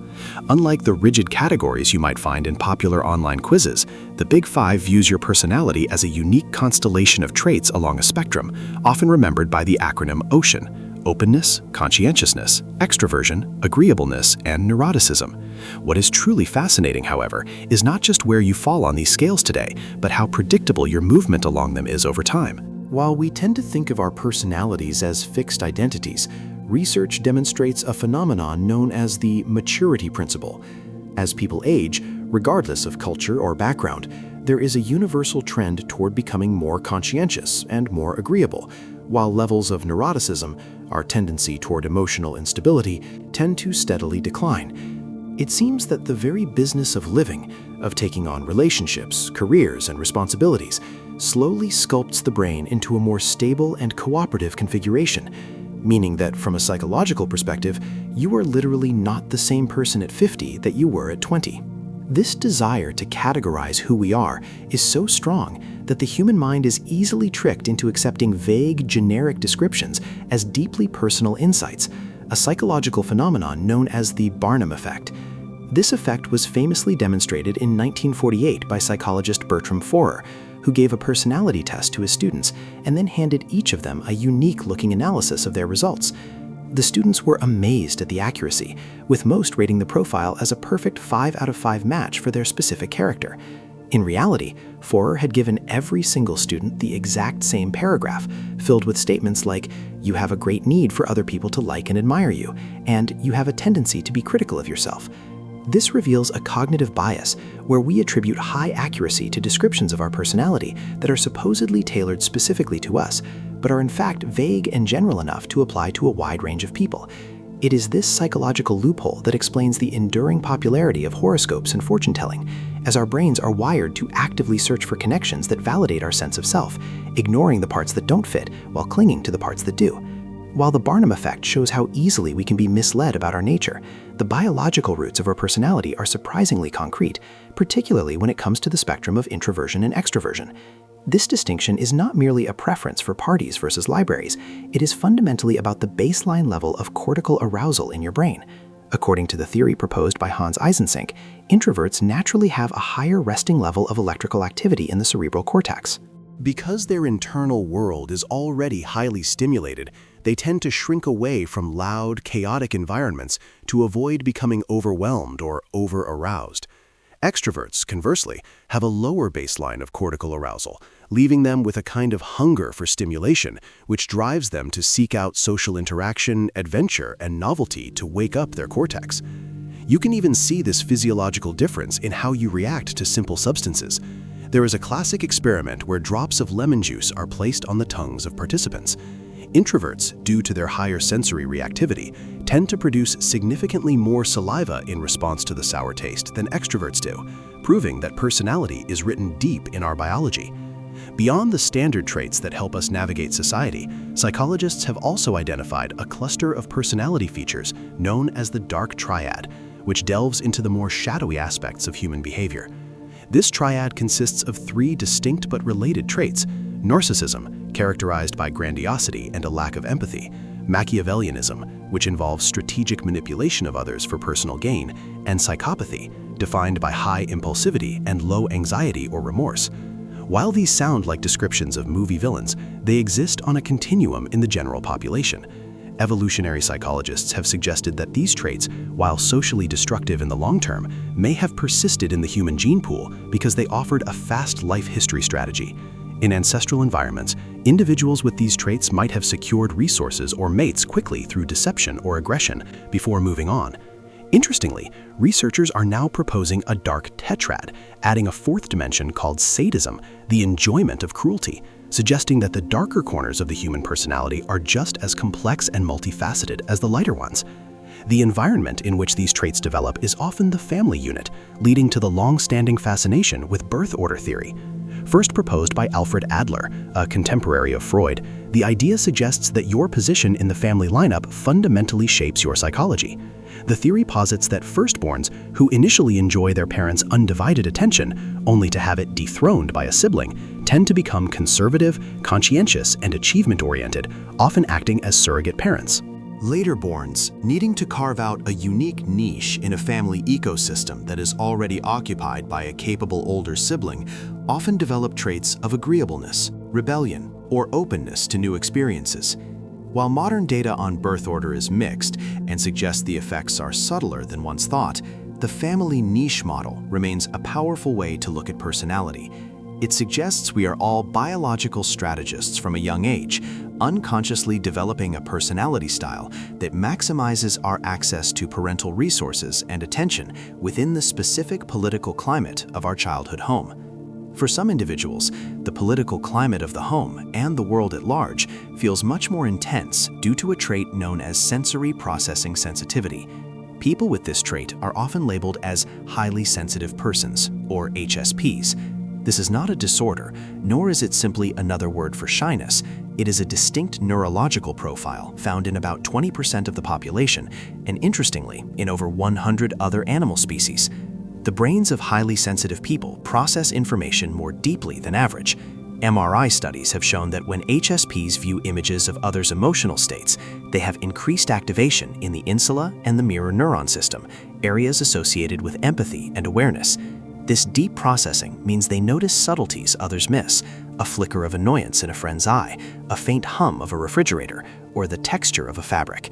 While this can lead to being easily overwhelmed by bright lights or loud crowds, it also grants a profound capacity for observation and emotional resonance, serving an evolutionary role as the watchers of the group who could detect danger or opportunity before anyone else. However, most people do not fall strictly into the sensitive introvert or the bold extrovert categories. The vast majority of humanity resides in the middle, known as ambiverts.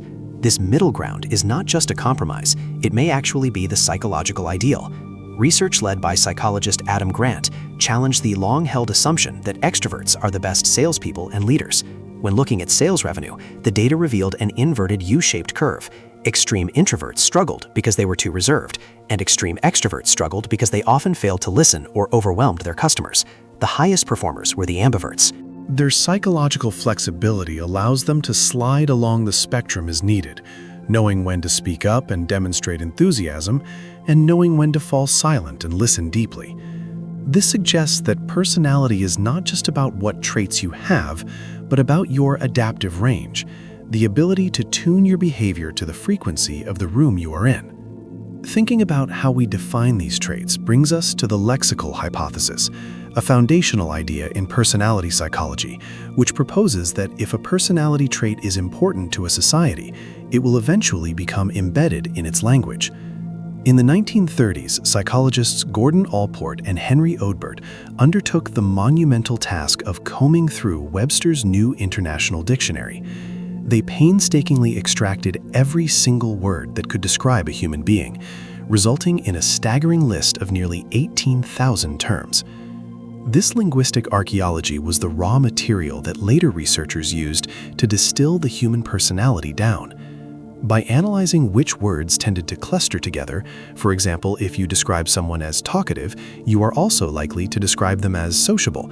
Statisticians were able to mathematically reduce those thousands of words into the 5 core pillars we use today. It is a beautiful reminder that our understanding of the human mind is built directly out of the words we have used for centuries to gossip about, praise, and understand one another. One of the most critical aspects of your personality that these words describe is your locus of control, a concept developed by Julian Rotter in the 1950s. This refers to the extent to which you believe you have power over the events in your life. Those with an internal locus of control believe that their success or failure is largely a result of their own actions and efforts. In contrast, those with an external locus of control believe that life is primarily determined by luck, fate, or powerful others. This single distinction has profound ripple effects on mental and physical health. Studies consistently show that having an internal locus of control acts as a buffer against stress. When you believe you are the pilot of the plane, turbulence is less terrifying. However, the healthiest outlook involves a nuanced balance, recognizing that while we can steer the ship, we cannot control the ocean, preventing the crushing guilt that comes from thinking every misfortune is a personal failure. The link between personality and physical health is perhaps most famously illustrated by the discovery of Type A and Type B personalities, a theory that actually began in a cardiologist's waiting room. In the 1950s, 2 cardiologists, Meyer Friedman and Ray Rosenman, noticed something odd about their waiting room chairs. The upholstery was worn down only on the very front edge of the seats and the armrests, suggesting that their heart patients were sitting on the edge of their seats, tense and ready to jump up, rather than leaning back and relaxing. This observation led to the identification of the Type A personality, competitive, time-urgent, and driven. For decades, it was believed that the sheer stress of working hard and being ambitious was what damaged the heart. However, later, more refined research discovered that it wasn't the hard work or the hurry that was the problem. The toxic component of Type A behavior is actually free-floating hostility and cynicism. It is the anger, not the ambition, that floods the body with stress hormones like cortisol, damaging the arteries over time. This nuance teaches us that we can be driven and successful without sacrificing our health, as long as we can let go of the underlying hostility. Before we continue deeper into the mind, I wonder, have you noticed your own reactions to stress changing as you've gotten older, perhaps becoming calmer or more observant? One of the most perplexing conditions in the realm of human cognition is the Capgras delusion, a specific misidentification syndrome that reveals the intricate wiring of our emotional brain. A person suffering from this condition holds the unshakable belief that a friend, spouse, parent, or other close family member has been replaced by an identical-looking imposter. This is not a visual hallucination. The patient admits that the person looks exactly like their loved one, but they feel an overwhelming sense that the essence of the person is missing. Neuroscientists believe this occurs due to a disconnection between the fusiform gyrus, the part of the brain responsible for recognizing faces, and the amygdala, which processes the emotional response to those faces. Under normal circumstances, when you see your mother, your brain recognizes her face and simultaneously triggers a warm, familiar emotional response. In a patient with capgras, the recognition fires, but the emotional wire is cut. The brain, faced with this confusing data, seeing a loved one but feeling nothing, constructs a logical, albeit delusional, explanation. This person must be a perfect double, an alien, or a robot posing as the person you love. While capgras involves the terrifying misidentification of others, an even rarer and more existential condition turns that distortion inward, resulting in what is known as Cotard's delusion or walking corpse syndrome. Patients with this profound depressive psychosis hold the nihilistic belief that they are dead, do not exist, are putrefying, or have lost their blood and internal organs. The delusion is so powerful that it overrides all physical evidence to the contrary. A patient might stop eating because they believe they have no stomach to digest food, or they may cease speaking because they believe they have no breath. It is often associated with severe depression and a complete flattening of the emotional centers of the brain. In some fascinating case studies, patients with Cotard's delusion report feeling a sense of immortality. Since they are already dead, they believe they can no longer die. The condition highlights the vital importance of our internal bodily feedback loop, interoception, in grounding our sense of being alive. When the brain stops processing the body's internal signals of life, the conscious mind may conclude that life itself has ended. Sometimes the mind unravels not because of an internal biological malfunction, but because of a crushing disappointment with the external world, a phenomenon clinically observed as Paris syndrome. This is a transient psychological disorder exhibited by some individuals when visiting Paris, most notably observed in Japanese tourists. It is considered an extreme form of culture shock that manifests as severe physical and mental distress, including hallucinations, anxiety, dizziness, and feelings of persecution.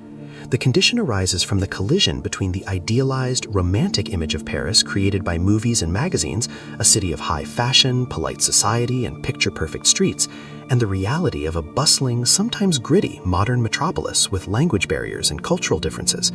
The shock of this disparity is so severe for some strictly polite travelers that their psychological immune system crashes. It serves as a stark reminder of how our mental health is tethered to our expectations. When the map in our head fails to match the territory beneath our feet, the resulting cognitive dissonance can be strong enough to induce a temporary psychotic break.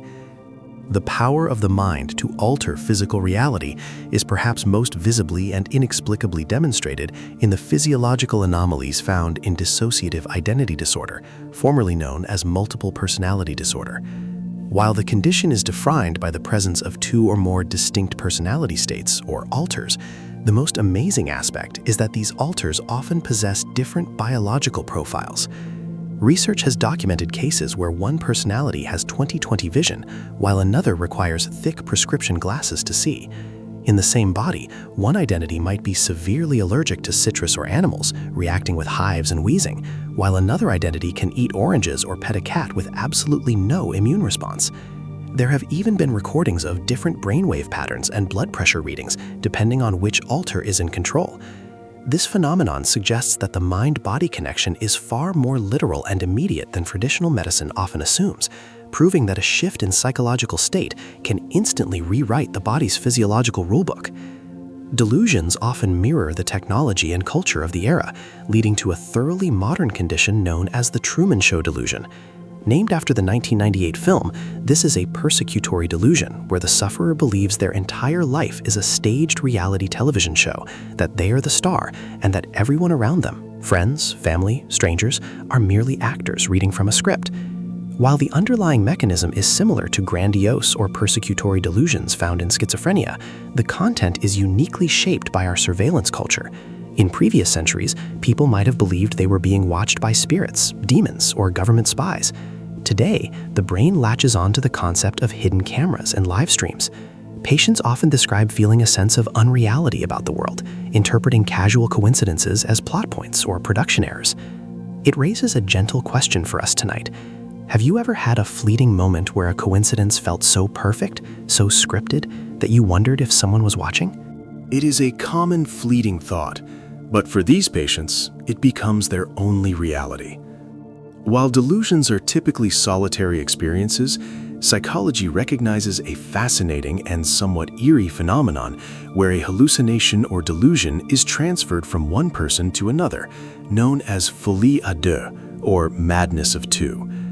In these cases, a dominant person who is suffering from a genuine psychotic disorder constructs a delusional belief system, and a second, more suggestible person, usually a spouse, child, or sibling living in close isolation with them, adopts the same delusion entirely. They might both believe they are being poisoned by neighbors or pursued by secret agents. The secondary case is not actually psychotic in the organic sense. Remarkably, if the pair is separated and the healthy individual is removed from the dominant partner's influence, their delusions often evaporate and they return to normal reality. This underscores the profound human need for social connection and validation. We rely so heavily on others to define what is real that under the right conditions, we will accept a shared madness rather than face a solitary reality. Distortions of reality do not always involve paranoia or narratives. Sometimes they involve the very geometry of existence, as seen in a condition whimsically named Alice in Wonderland syndrome. Also known as Todd syndrome, this neurological condition affects human perception, causing the sufferer to view objects or even their own body parts as much smaller or larger than they actually are. A person might feel as though their hands have grown to the size of a table, or that the room they are standing in has shrunk to the size of a dollhouse. It creates a sensation of being a giant in a miniature world, macrocypsia, or a tiny figure in a cavernous space, microcypsia. This syndrome is most common in children and those who suffer from migraines, and it is widely believed that Lewis Carroll himself may have experienced these episodes, using the disorienting sensations as the direct inspiration for Alice's shape-shifting adventures. It reveals that our sense of scale is not a fixed measurement of the eye, but a constantly computed projection of the brain. If the brain can be overwhelmed by its own internal geometry, it can also be short-circuited by external beauty, a phenomenon known as Stendhal syndrome. This psychosomatic condition causes rapid heartbeat, dizziness, fainting, confusion, and even hallucinations when an individual is exposed to objects of great beauty, particularly art. It is named after the 19th century French author Stendhal, who described his overwhelming physical reaction to the frescoes in Florence, Italy. While it sounds poetic, the symptoms are genuine and often result in hospitalization. Psychiatrists believe it is caused by a cerebral overdose of emotional stimuli.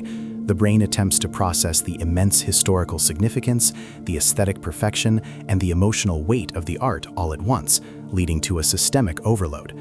It is a rare testament to the power of aesthetics, proving that art is not just something we view passively, but a force that can physically strike us with enough intensity to knock us off our feet. The overwhelming nature of obsession takes a different and more specific form in a condition called erotomania. This is a delusion in which a person is convinced that another person, usually someone of higher social status, like a celebrity, a politician, or a wealthy stranger, is secretly and intensely in love with them.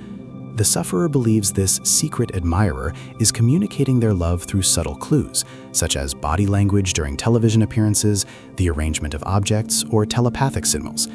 Even if the celebrity publicly denies knowing the person, the sufferer interprets this denial as a strategic move to hide their forbidden love from the world. Erotomania is often referred to as old maid psychosis in older texts, but it affects all demographics. It represents a tragic projection of the human need for connection, where the mind fills the void of loneliness by constructing an elaborate, unbreakable romance that exists entirely within the theater of the imagination. These conditions highlight the difficulty of psychiatric diagnosis, a challenge that was famously and controversially exposed by the Rosenhan experiment in 1973. In this study, psychologist David Rosenhan sent 8 perfectly healthy people, including himself, to various psychiatric hospitals. Their only instruction was to feign a single symptom, hearing a voice that said thud, empty, or hollow. Aside from this lie, they acted completely normally and told the truth about their lives.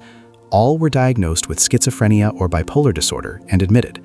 Once inside, they stopped faking the symptom immediately and behaved normally, telling staff they were fine. However, the doctors and nurses interpreted their normal behavior through the lens of the diagnosis. When the pseudo-patients took notes for the experiment, nurses recorded it as pathological writing behavior. They were kept for an average of 19 days and forced to admit they were mentally ill to get released. The experiment shattered the illusion of objective psychiatric labeling, showing that once a label is applied, it colors the perception of every subsequent action, turning ordinary behavior into a symptom. One of the most transformative shifts in the history of psychology occurred when clinicians began to realize that the way we interpret our reality is often more impactful than the reality itself, a realization that birthed cognitive behavioral therapy, or CBT. Before the 1960s, therapy was dominated by the deep, often opaque excavations of psychoanalysis. But a psychiatrist named Beck noticed a pattern among his depressed patients that had nothing to do with hidden drives. He found that they were constantly bombarded by what he called automatic negative thoughts, a stream of internal dialogue that was harsh, critical, and often objectively untrue. Beck identified that these weren't just symptoms of depression, but the fuel for it. He mapped out specific cognitive distortions, which are essentially mental filters that twist our perception, such as catastrophizing, where the mind immediately jumps to the worst possible outcome, or all or nothing thinking, where anything less than perfection is viewed as a total failure. The brilliance of this approach is that it treats the patient like a scientist of their own experience. By learning to catch these thoughts in midair, like catching a butterfly with a net, and examining them for evidence, people could physically alter the neural pathways in their brains. It proved that we can actually think our way out of the mental ruts we have thought ourselves into, turning the mind from a harsh dictator into a reasoned observer. This focus on the mechanics of the mind eventually led to the discovery of how our physical bodies can unlock deep-seated emotional trauma, demonstrated most vividly in the origin story of eye movement desensitization and reprocessing, known as EMDR.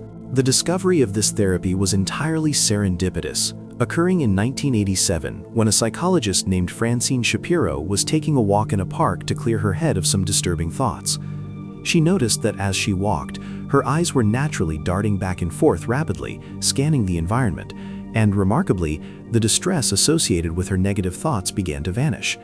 She realized that the rhythmic, bilateral movement of the eyes seemed to help the brain process stuck memories, similar to what happens during REM sleep when our eyes move rapidly while we dream. When a traumatic memory gets stuck, it is frozen in the brain's limbic system in its raw emotional form, unintegrated with the rest of our timeline. EMDR works by manually stimulating the brain's information processing system, often by having a patient follow a moving finger with their eyes while recalling a difficult memory. This dual attention allows the brain to take that frozen, jagged memory and metabolize it, filing it away as a narrative from the past rather than a threat in the present, effectively unhooking the pain from the memory. While some therapies focus on processing the past, others emerged from the deepest fires of human suffering to focus entirely on the future and the search for meaning. Logotherapy, developed by Viktor Frankl, was born not in a university clinic, but in the harrowing conditions of concentration camps during the Second World War.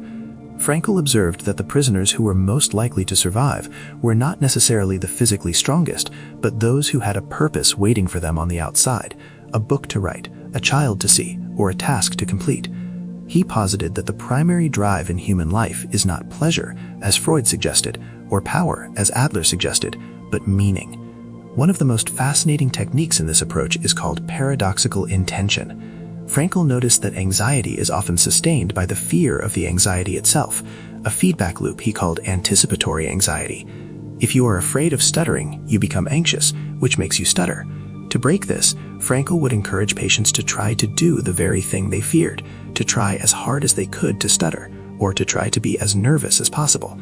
By wishing for the symptom, the person removes the fear of it, and often the symptom simply disappears, like a ghost that vanishes when you finally turn on the light and look it in the face. Despite the vast array of different techniques, from watching eye movements to challenging thoughts or finding meaning, psychology stumbled upon a humbling and somewhat mysterious truth known as the dodo bird verdict. Named after the character in Alice in Wonderland who declares, "At last, everybody has won and all must have prizes," this concept arose from research suggesting that all empirically validated psychotherapies are roughly equally effective. It turns out that the specific brand of therapy often matters less than the common factors shared by all of them. The most powerful of these factors is the therapeutic alliance, the quality of the bond and trust between the therapist and the client. It appears that the simple act of two human beings sitting together in a safe space, united against a problem, is a healing mechanism that transcends the specific theories they are using. It validates the ancient human intuition that being truly heard and understood is a biological necessity. When a person feels felt, their nervous system shifts from a state of defense to a state of regulation, proving that connection itself is the most potent medicine we have. When we look specifically at how we conquer our deepest fears, the psychological consensus shifts toward a method that feels counterintuitive. Instead of avoiding what scares us, we must systematically approach it. This is the foundation of systematic desensitization, a technique rooted in the understanding that avoidance is the fuel of anxiety.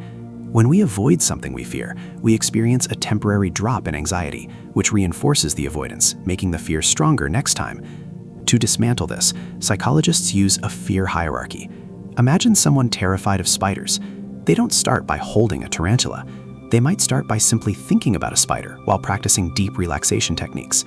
Once they can do that calmly, they might look at a drawing of a spider, then a photo, then a video. Step by step, they expose the brain to the perceived threat without the bad outcome occurring. This process is called habituation or extinction. It teaches the amygdala, the brain's alarm bell, that the alarm is a false positive. It is a slow, gentle way of rewiring the brain's threat detection system, proving that the monster in the closet loses its power the moment we open the door and shine a flashlight on it.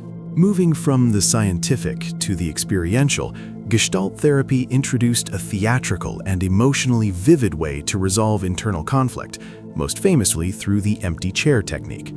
Developed by Fritz Perls, Gestalt therapy emphasizes the here and now, arguing that analyzing the past is useless unless we can re-experience the emotions in the present moment. We often carry unfinished business, conversations we never had, apologies we never received, or anger we never expressed. In the empty chair technique, the client sits across from an empty chair and imagines a specific person is sitting there, perhaps a parent, a boss, or even a part of themselves like their inner critic. The client speaks to the chair, expressing everything they have held back, and then, crucially, they switch seats. They sit in the empty chair and answer as that person. This role-playing allows the client to step out of their own rigid perspective and emotionally integrate the conflict. It transforms therapy from a dry intellectual discussion into a living, breathing emotional experiment, often leading to profound catharsis and the realization that we are often carrying the ghosts of others inside our own minds. Sometimes the most effective therapist in the room isn't a human at all, but a creature that doesn't speak a word of our language. The use of animal-assisted therapy leverages a deep evolutionary bond known as the biophilia hypothesis, which suggests humans have an innate tendency to seek connections with nature and other forms of life. The father of psychoanalysis himself, Sigmund Freud, was known to have his chow chow Jofi sit in on therapy sessions. Freud noticed that Jofi had a calming effect on patients. They would talk more openly and honestly when the dog was present. We now know the physiological reasons for this. Interacting with a friendly animal releases oxytocin, the bonding hormone, while simultaneously lowering cortisol, the stress hormone, and reducing blood pressure. Animals offer a unique form of unconditional positive regard. They do not judge our social status, our appearance, or our mistakes. For someone whose trust in humans has been shattered, a dog or a horse can become a safe bridge back to connection. It turns out that the rhythmic act of petting a sleeping cat or the steady gaze of a dog can regulate a human nervous system faster than almost any conversation. In the realm of how we view our own identities, narrative therapy offers a beautiful and liberating perspective. The idea that we are the stories we tell ourselves, and those stories can be rewritten. One of its central tenets is the phrase, "The problem is the problem, the person is not the problem." In traditional diagnosis, a person might say, "I am a depressive person," effectively merging their identity with the condition. Narrative therapy encourages externalization, where the person views the issue as a separate entity they are contending with. Instead of being an anxious person, they are a person currently being pestered by the anxiety. This linguistic shift creates space between the individual and the struggle, restoring a sense of agency. By viewing their life as a book with many chapters, clients can identify sparkling moments, times when they defeated the problem or acted according to their preferred values, and use those moments to re-author their identity. It reminds us that we are not fixed, static characters, but the authors of a continually unfolding story, and we have the power to edit the narrative of who we are becoming. For those grappling with intense emotional turbulence, a revolutionary approach called dialectical behavior therapy, or DBT, was developed by Marsha Linehan. Linehan, who herself struggled with severe mental health issues in her youth, built this therapy on a fundamental paradox, or dialectic: the need for radical acceptance combined with the need for change.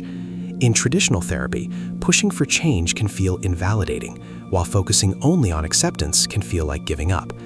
DBT balances these by teaching clients to accept their reality and their emotions exactly as they are in the present moment, without judgment, while simultaneously working to change the behaviors that cause suffering. It introduced the concept of the wise mind, a state of balance between the emotional mind, driven by feelings, and the reasonable mind, driven by logic. By accessing the wise mind, individuals learn to observe their intense emotions like waves on an ocean, watching them rise and fall without being drowned by them. It turned the vague goal of emotional stability into a concrete set of skills, proving that emotional regulation is something that can be learned, practiced, and mastered like any other art form. While modern therapies often focus on quick solutions, the legacy of psychodynamic therapy reminds us of the profound depth of the human unconscious. Evolving from the classic psychoanalysis of the early 20th century, modern psychodynamic approaches have moved from the patient lying on a couch to a face-to-face dialogue, but they retain the crucial focus on recognizing patterns. This approach operates on the belief that we often unconsciously repeat the dynamics of our early relationships in our adult lives, a phenomenon known as transference. You might find yourself seeking approval from a boss in the exact same way you sought it from a distant parent, replaying an old script, hoping for a new ending. It also helps us identify defense mechanisms, the subtle armor we wear to protect our egos, such as intellectualization, where we analyze our feelings to avoid feeling them, or projection, where we see our own unwanted traits in others. By gently bringing these shadows into the light, we gain the freedom to choose how we act rather than being puppets to our past. As we drift deeper into these concepts of healing and self-discovery, consider for a moment the tools you use in your own life to find balance. I wonder, what is one simple activity, thought, or perhaps a memory that always brings you a sense of calm when the world feels a bit too loud? Just as we learn to recognize these patterns in ourselves, psychology also turns its gaze outward to the biological rhythms that govern our restoration. We find a fascinating example of the brain's adaptability in the phenomenon of phantom limbs and cortical remapping. For a long time, it was believed that the adult brain was a static organ, hardwired and unchangeable once we reached maturity. But the study of amputees revealed the incredible plasticity of our neural architecture. When a person loses a limb, such as an arm, the section of the brain responsible for processing sensation from that arm does not simply go dormant or wither away. Instead, it gets hungry for input. Because the brain map for the hand is located right next to the map for the face on the sensory cortex, a strip of brain tissue known as the somatosensory homunculus, the sensory input from the face begins to invade the vacant territory of the missing hand. This leads to a surreal experience where an amputee might feel a touch on their cheek as a distinct sensation in their missing fingers, proving that our internal map of the body is not a fixed reality, but a dynamic construct that is constantly being updated by the biological signals we receive. This biological conversation extends far beyond the cranium, reaching deep into the digestive system, where we discover the enteric nervous system, often referred to as the second brain.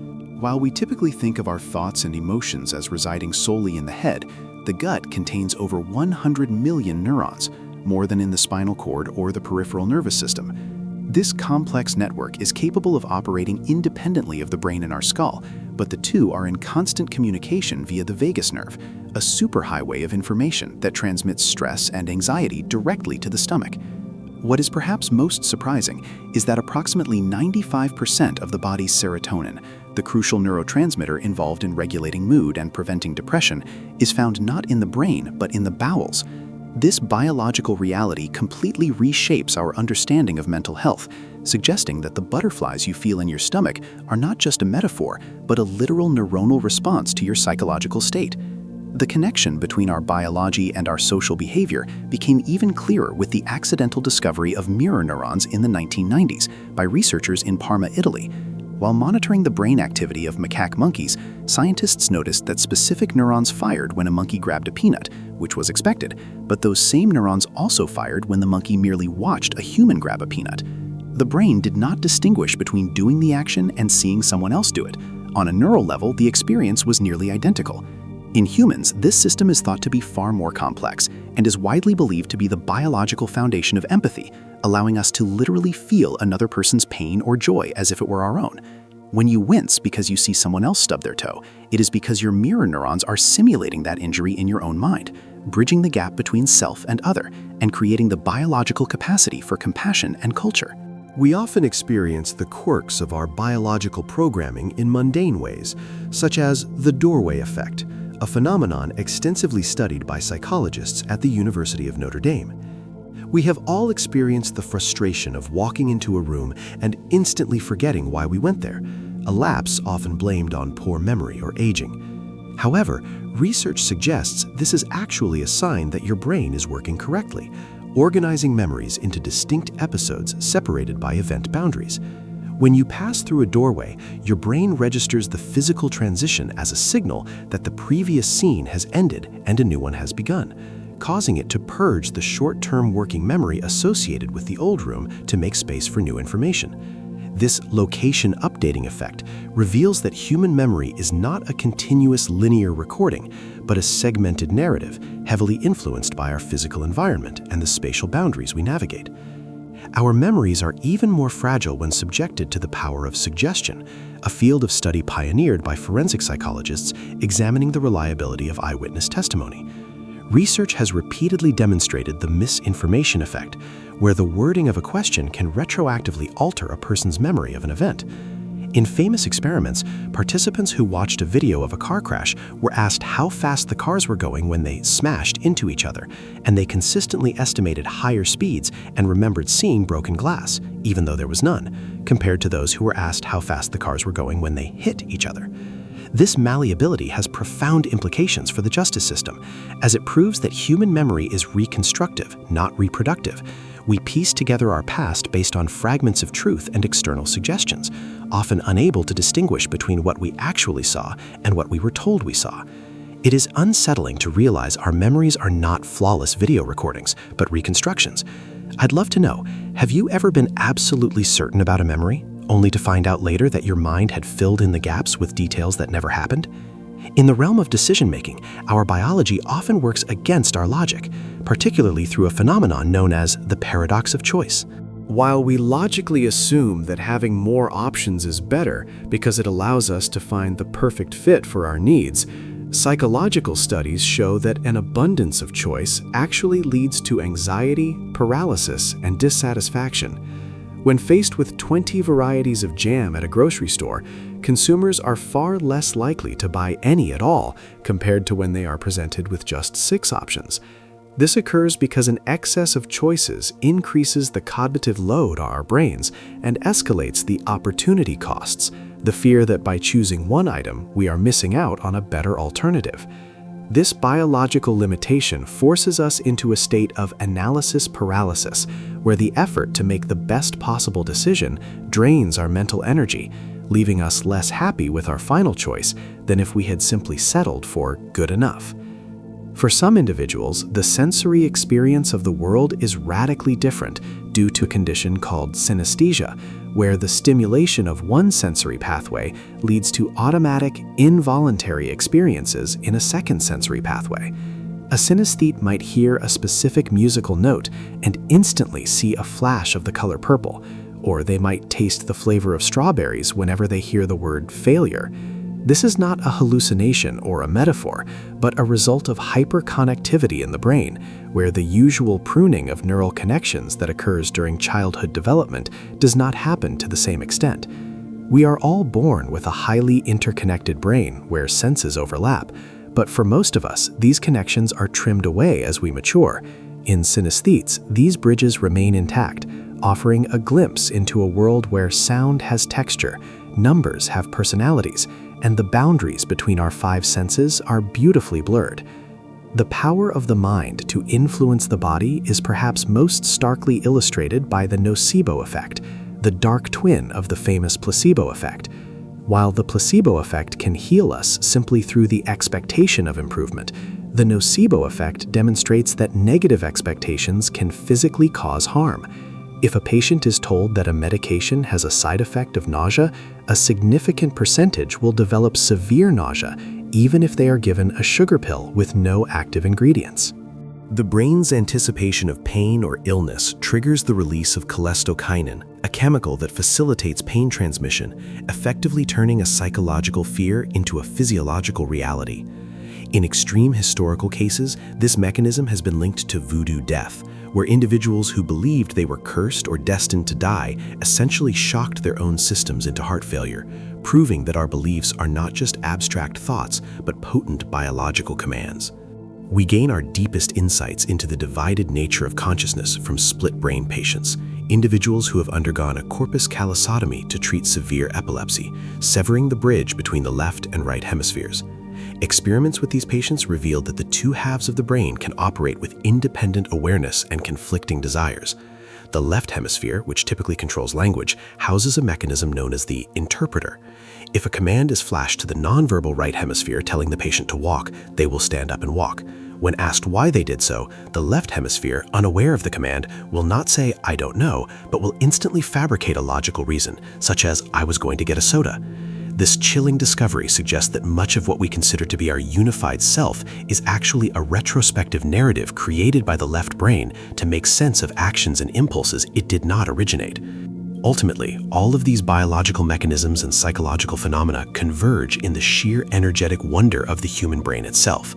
Despite weighing only about 3 pounds, representing roughly 2% of your total body weight, the brain is a voracious consumer of energy, hoarding 20% of the body's total oxygen and glucose.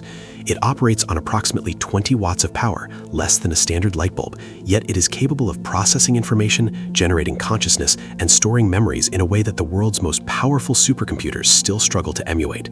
The connectome, the map of all neural connections in a single human brain, contains more possible configurations than there are atoms in the observable universe, suggesting that the complexity of the mind you use to listen to these words is perhaps the greatest and most intricate frontier in all of existence. And so, we come to the end of this journey through the landscape of the mind. I hope these facts have given you a new perspective on the incredible machinery that hums quietly within you, even as you drift toward sleep. If you enjoyed this collection of relaxing knowledge and want to support more sleep-friendly videos like this, please gently click the subscribe button before you close your eyes. Good night.